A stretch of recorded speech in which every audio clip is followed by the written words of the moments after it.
Hey, Highland County Real Estate, Randy Butler here once again, and I have somebody with me, Lieutenant Brandon Jackman. Today's Highland County Real Estate will be a little different, but there will be a point to it. Mr. Jackman, how are you, sir? I'm good, sir. How are you today? Great. Hey, just a little bit about, we talked a little bit before, and I thought it was an awesome idea you had.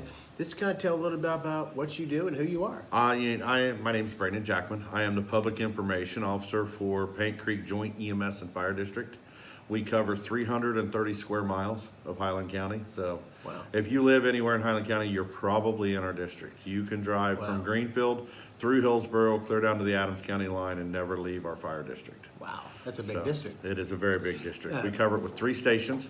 We have one in Greenfield, one in Hillsborough, and one out at the lake. Awesome. We was talking a little bit before we started taping this time of year. It seems like fires are huge this time of year. And I don't know if it's wood stoves or furnaces working hard or what it is. Maybe you can say, but this is the fire time right now. It is. We actually just passed out of one of the busiest seasons, which is around Christmas. I mean, we bring dry pine into our homes in the form of Christmas trees.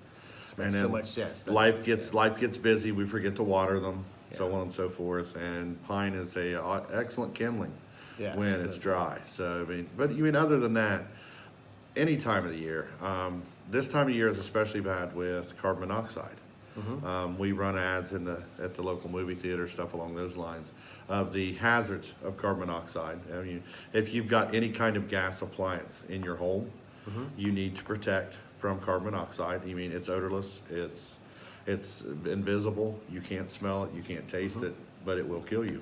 What can, whether you, and this has nothing to do whether you own a home or rent a home, you live somewhere, what kind of things can we all do to maybe be a little safer to not have that tragedy that happens a lot of times? One of the biggest things is we stress it a lot with our kids is having an evacuation plan. You move into someplace new, you may not be super familiar with the floor plan or anything else. And you get woke up at 2 a.m. and the room's full of smoke, and you just moved in. Where's the door? Yeah, Where's the door? Where's the window? So I mean, no 2 ways out of every room in the house. Even if it's an apartment, it's a house, you're just moving in. No 2 ways out.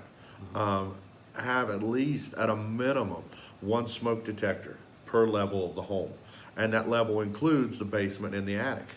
You mean fires can start in an attic as well. You mean put a smoke detector up there. It's the old saying, the ounce of prevention equals a pound of cure. The fire service in general is one of the only service organizations in the world that we actively try not to do our job. We want you to be safe. We want you to be healthy and happy. Sure. So we would prefer you don't ever have a fire. And if we can help prevent that through education. So smoke detectors. If you have any kind of gas appliances, you put one on every level of the house, down low, because carbon monoxide is heavier than air, so it will lay low. You don't want carbon monoxide detectors up high where your smoke detectors are at. You want them low, they'll detect earlier. If you have a multi-story dwelling, think about escape plans. You always have to know 2 ways out of every room. What if the only other way out of a room is a window, but that's a second story? They make some excellent products that are emergency escape ladders. Small little bag. You open it up, it's got hooks, you lay over the windowsill, pop a tab, the ladder drops. 14-foot ladder in a bag to allow you to get out of a house. It's thinking outside the box. And you hope you never need that, but if you do, you're going to be very glad it's there. Yes. Something that I think we've all heard is when the time, and I've not always done this, when the time changes, change your batteries. Absolutely. And a lot of people will forget, we just ran into this yesterday. I had a call yesterday for a carbon monoxide checkout at a home.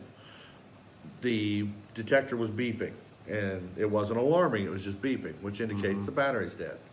Well, carbon monoxide detectors have a battery backup just like smoke detectors do. So in the spring and the fall, when we spring forward, when we fall back, change your batteries in your smoke detectors and your carbon monoxide detectors. Good. Do them both, so twice a year. One thing, and I don't know if anybody else has ever come up with this, but when you change your batteries, and we've probably got more than 1 per floor, those square, I forget what voltage 9 volt. Those are expensive batteries. They can be, yes. They're expensive batteries, and you think, oh my gosh, is this, it's worth whatever. It is. It is worth whatever. That ounce of prevention equals a pound of cure. And they say you want to change your batteries in your detectors nothing says you can't pull that battery out of that detector, throw a fresh one in, and then put that battery in your kid's toy, or put it in a remote, or, I mean, it's not dead. It doesn't need to be thrown away and take up space in the landfill. You can still use it till it's used up. That's a good You thought. just don't want it in your smoke detectors.